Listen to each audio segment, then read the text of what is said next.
सभापति महोदय, सरकार ने कृषि फार्म खोले हैं। क्या ये फार्म घाटे में नहीं चल रहे हैं? अगर सारे खर्च जोड़ दिए जाएं, बड़े बड़े अधिकारियों के वेतन जोड़ दिए जाएं, तो पता चलेगा कि सारे ये कृषि फार्म घाटे में चल रहे हैं। क्या इसी तरह से आप सारे किसानों को घाटे पर खेती करने के लिए मजबूर करेंगे? जिस क्षेत्र से मैं आता हूँ वहाँ एक पुल बना है। मैंने 10 वर्ष तक अपनी विधानसभा में इस पुल के लिए कोशिश की है। जिस दिन से मैं यहाँ आया हूँ बराबर उसकी चर्चा करता आ रहा हूँ, बराबर कोशिश कर रहा हूँ। मैं कहता हूँ कि गंगा पर वह पुल बने। उस पुल को बनाने का आश्वासन भी मिला था।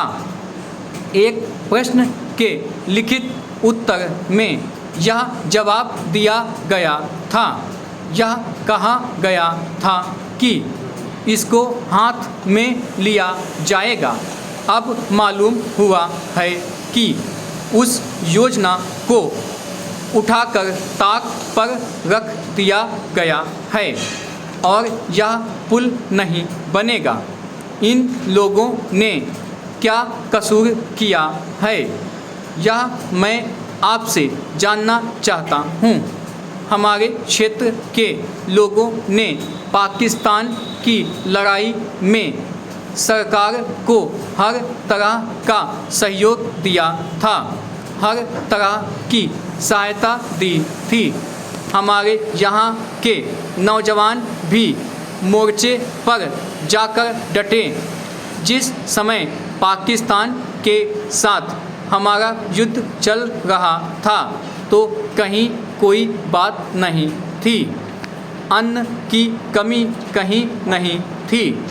अन्न की कमी भी हमारे विरोधी साथी पैदा करते हैं, जो यह चाहते हैं कि सरकार असफल हो जाए।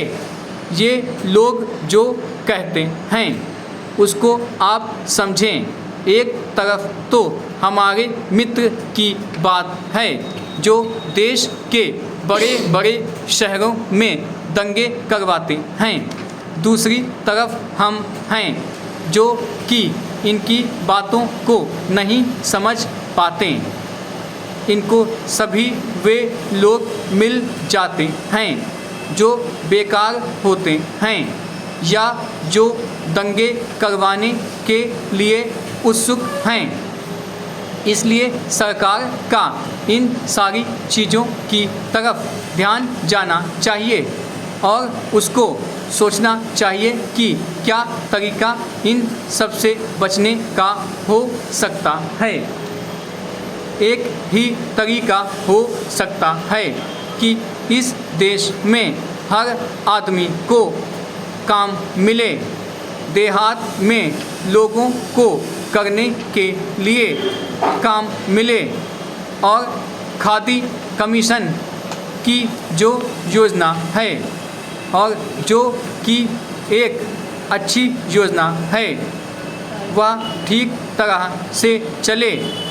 सौभाग्य से मैं आर्य समाज संगठन से संबंध रखता हूँ।